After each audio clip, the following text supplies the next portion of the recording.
Welcome into Phil's Tax Hacks and Other Retirement Facts with CPA and personal financial specialist Phil Putney. Now let's get rolling with today's show. Hey everybody, welcome into Phil's Tax Hacks and Other Retirement Facts. And it's time to talk about having $1 million and how long it will last us. What's going on, Phil? How you doing? I'm doing great. How about you? Pretty good. Got $1 million? No, not yet. Working on it. Working on it. The retirement goal, right? That seems to be the common number. Everyone thinks is $1 million's it. Once I get $1 million, I'm done. You know? Exactly. Well, you know what? It's a nice round number, right? Right. It's sexy. I mean, hey, I'm a millionaire, right? Kind of thing. Yep. So, there's a lot of people that really kind of gravitate to that. There was a whole series of commercials about that for a long time. What's your number? And $1 million, Oh, yeah. I can remember those campaigns back in the day. What's the number? That was always the thing. What is that target? What do I have to have? That target, right? Yeah. So Yahoo Finance did an interesting study about cities and how long $1 million basically would last you, right? Yep. So if you live in some of these areas and you're thinking, your retirement, is it going to really be that magic number? We talk often about the fact that it's really not about this arbitrary magical number. It's really more about the income that your lifestyle requires. Right. Exactly. Okay. Yeah. I mean, and that's at the end of the day with any of these. I mean, it's kind of those rule of thumb concepts, right? I mean, it's fun to look at and it gives you some perspective for sure. Yeah. Especially if you are considering maybe relocating to another part of the country in retirement. Right. So definitely will give you some perspective with that. But and it does put into the perspective that whole concept, is $1 million enough?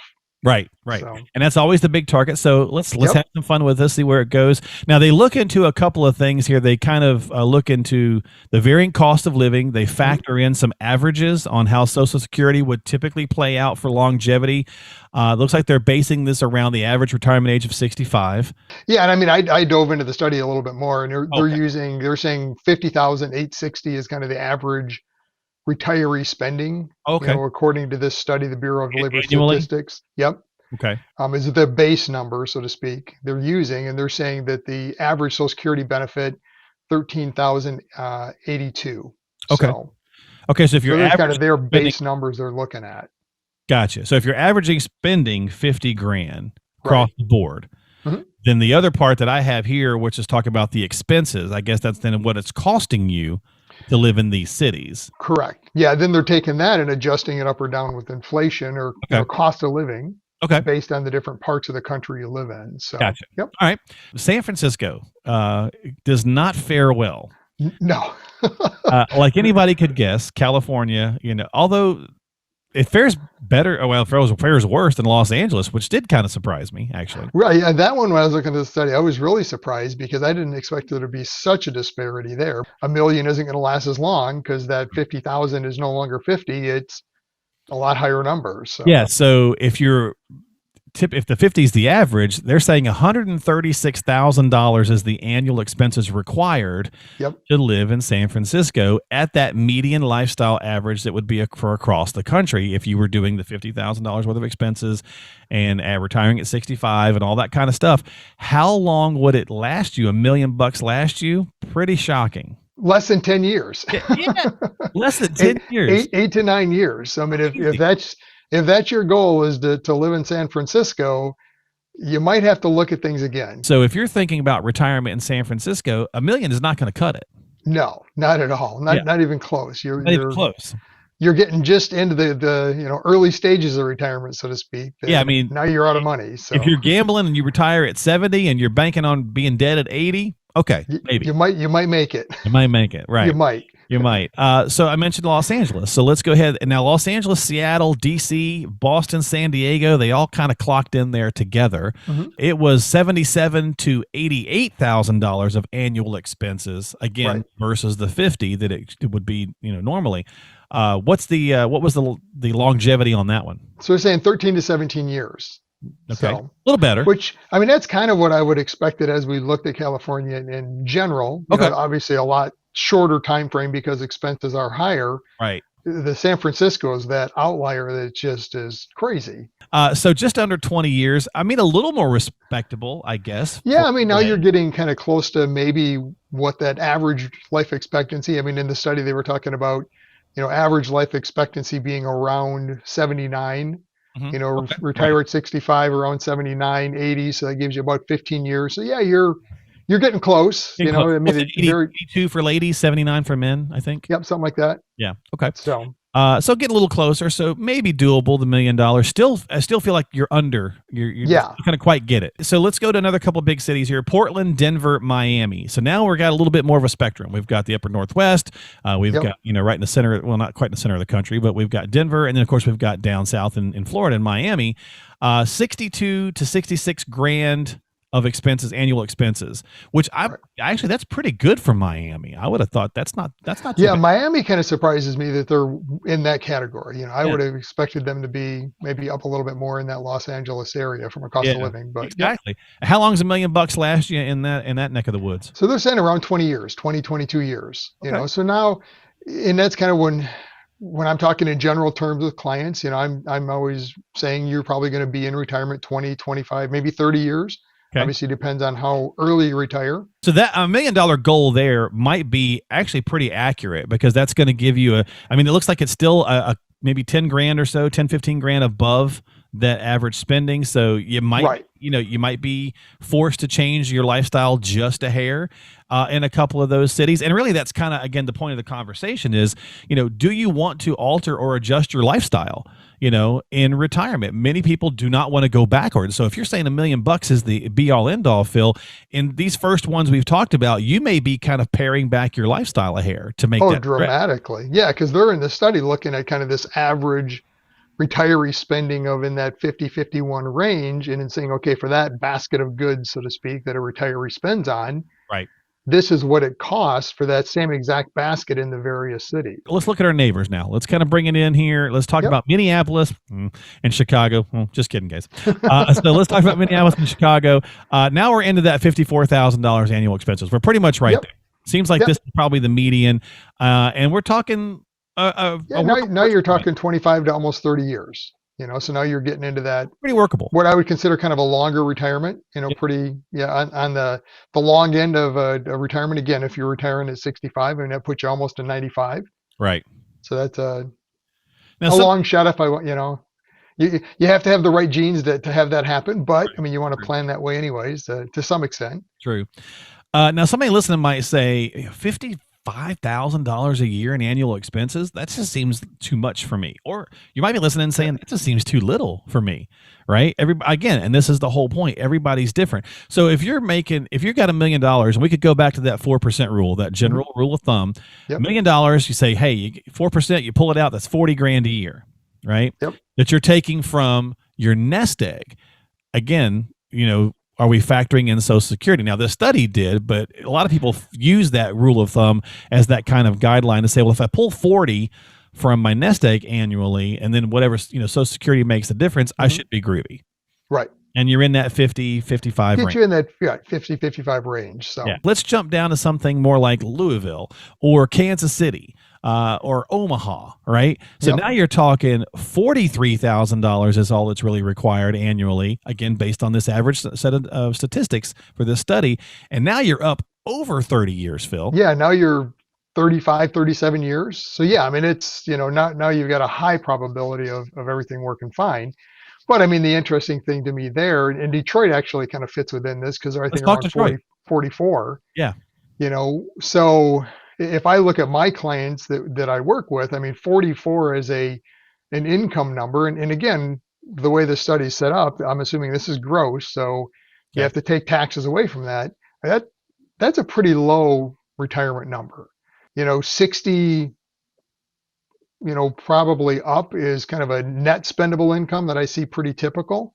Okay. All right. Meaning that's how much money comes in the house that you can spend on a monthly basis. Right. Right. So, well, I find that really interesting then, because if that's the case, then it feels like these numbers are low. Personally, I think they're low. Yeah. Now I guess part of that you have to look at too is they're looking at kind of a broad brush across the country. Very wide. And typical individuals that work with advisors have money to invest, have some more tax concerns, things like that. So they're probably on the upper end of that. Mm-hmm. In their study, it includes them, but it also includes the people that haven't really saved much. So That's true. Yeah. so you've So got to kind of take in. I can see if they're looking at that broad stroke of, and that's always the problem with studies, right? Is their studies are always based on the average, the broad stroke, and you can't put yourself in the average. You got to see where do I fit, right. and is the study even applicable to me? Well, You know, you actually hit it. My kind of end goal there with this was at the end of the day, these studies and these averages and so on and so forth. It's fine to give you a quick working. yep, This is maybe where we want to be as you're still building, in my opinion. right, But the specifics of you and your needs and your life is completely different, or can right, be. yep. Absolutely. And that's, I mean, retirement is individual, right? Right. What is your picture of retirement? This is great, but the reality, are you comfortable with 44,000 a year in Detroit? If you're Yeah. in the metro area, If you're but down the street there in Beverly Hills or Bloomfield Hills, I just, yeah, yeah. I mean, if your property taxes in some of the areas around here are going to eat up a big right. piece of that. So, Yeah. And they're saying 35 years that would last you, which great. I mean, 35 years. I mean, if you retire at 65 based on this number, right. They're basically saying you're 100, right? So, Right. So yeah, you've got but the goal now. So that's great because I mean, I think planning to 100 is a good idea. Because it gives you that padding. Because yeah, we're probably not going to live to 100, but there is the offset chance that you could. yeah, and I mean that's always a challenge in working with clients. As it kind of relates to this, is what is that number? Yeah. How long should we plan for? Personally, I kind of leave it up to the client. We'll have that discussion. We'll talk about family history and what they think longevity might be in their family. And then my goal when we're planning is I never want to spend all the money. So for Right. instance, assuming the wife is the younger, so she's going to live to 90 and be the surviving spouse. Right. I want to make sure that the money actually lasts to 95 for her, or however that plays out with a couple. Yeah. So Yeah. I always like about a 5-year cushion at the last life expectancy, just in case. When you ask anyone to, start working through that retirement budget, what do you think you Right. spend? And they'll start going through, well, here's my, utility bills, and they'll list it out. Yeah, and they might come up with 44, but that's not a reality because what are you making today? Yeah. So personally, how we start that conversation is we'll pull out a couple of years tax returns and say, okay, well, let's look at the reality. What's going on in Right. your return? Right. How much did you earn minus the taxes you paid? Here's the net spendable income you had over the last couple of years. Mhm. Now, are there some adjustments to make with that? Do you still have, one of the kids in college, let's say, so there's some large expenses there, or Right. Right. made major improvement, whatever it is, there's some large unplanned expenses in there, Mhm. or you've saved a significant amount of money, do your adjustments there. But at the end of the day, that net spendable income was either spent or saved. There's only two places it goes, so Exactly. Do people often kind of want some more hard data like that? Do they say, okay, here's all the stuff I've got, Phil, how long is it going to last me? Is it going to make it 25 years or whatever? Are they looking for that kind of definitive hard number? and they are, and that's, I mean, that's the fun part of my job, because I mean, a lot of times, we'll meet with prospective clients to begin with and kind of go through their scenarios and, kind of the what do you think, Doc? Am I going to be okay? Do I have enough to make it through retirement? I'm like, well, Right. I don't know. We got to run the numbers and see. Let's find out a Right. little bit more about your scenario. Right. Matt, I mean, and I always joke around and say, I mean, there's no short way around it. There's a lot of math involved. You got to run the numbers. Yeah. You have to You know, build I in was- inflation. I mean, that's always the key in there that unfortunately a lot of people aren't inflation building in. Yeah. And how does that affect it? I mean, Yeah. it's always shocking when we go through this for clients, when we lay out the scenario, because we do cash flow type analysis. We're looking at Right. money in versus money out every year through retirement. And if you look at, well, here's that, call it 50,000 base level spending today. Mhm. Okay, so 20 years down the road, just with an average inflation of, call it 2.5, 3%, all of a sudden that 50,000 is not 50 anymore. It's like 100. Right. Right. So that's the reality of what you've got to look at, how inflation affects it. All right. So the reality is, if you're thinking $1 million as your target number and you live in the Metro Detroit area, according to this study, you might be in pretty good shape. You might be rocking and rolling for 35 years, spending around $44,000 a year. Now, if you want to spend a little more than that, well, you could be peeling some of those years back. But again, it's a general average kind of conversation. It's really about trying to tweak some things. And of course, I feel that's one of the reasons why it's also that your plan should not be a set it and forget it. You don't just grab a plan, put it together, and then say, okay, at 60, this is looking great. I'm going to be fine to 90, because at 70, some things have changed, and so on and so forth. Yeah, and that's one of the biggest mistakes I see with individuals planning for retirement is they might have actually done a pretty good job in the very beginning when they retired and laid out a plan and, were given advice by an advisor. Yep, everything looks good. You're going to be comfortable. Yeah. And then they start on their way down the road just spending and going, not looking back and comparing to the plan. Right. Yeah, true. And the unfortunate part of that is what happens in that first 5 to 10 years of the plan changes everything. Yeah. Just a little bit off here or there from you spending, from the markets, from inflation, from taxes. Yeah. Changes the whole picture. So it's absolutely not a set it and forget it. You have to revisit it every single year. Yep. Are we on track? What's changed? And making sure things are able to continue down that road for 20, 30 years, whatever your retirement happens to be. Exactly. And sometimes those cookie cutters, that's kind of the thing, is you think I've got this little cookie cutter plan and I never really hear from anybody, or I don't think about reaching anybody. So to me, having a good relationship with an advisor where you can, have these conversations, or you can ring them up and say, hey, Phil, we did this, we did a thing, how's it going to affect us? It kind of gives you that ebb and flow. So $1 million, that was the conversation today. If you're in San Francisco, I'm not going to last you too long. Not going to last too long. If you're in LA or San Diego or Boston or DC, you're probably still not going to get it done. It might even be a little tight in Chicago or Minneapolis. In Detroit, they think it's going to be okay. In Memphis wound up. Yeah, that was the amazing part. Yeah, Memphis. Yep. That's the cheapest. Yep. 45 years, about $38,000 a year is what they're saying is maybe. I live in the sticks, and I don't think $38,000 a year would work. So yeah, that's a pretty meager retirement. I think that's a pretty small number. Yeah, that's a lot of whittling on the front porch. So that's right. Well, that's going to be our show this week, folks. Thanks for hanging out with us. $1 million, is that your magical number? Is it the right number? Find out for yourself. Get on the calendar today. Have a conversation with an advisor in your area, or reach out to Phil 248-888-7530. That's 248-888-7530. You can call anytime if you'd like to, or just stop by the website, philstaxhacks.com. You can book time with Phil that way, or you can learn more. You can check out past episodes, whatever you'd like to do. philstaxhacks.com. Don't forget to subscribe to us on Apple, Google, Spotify, iHeart, Stitcher, YouTube, all that stuff. We'll see you next time. Phil, have a great week, my friend. You too, Mark. Phil? Investment advisory services offered through AFS Wealth Management. The content of this program is provided for informational purposes only and is not a solicitation or recommendation of any investment strategy. Investments and/or investment strategies involve risk, including the possible loss of principal. There is no assurance that any investment strategy will achieve its objectives.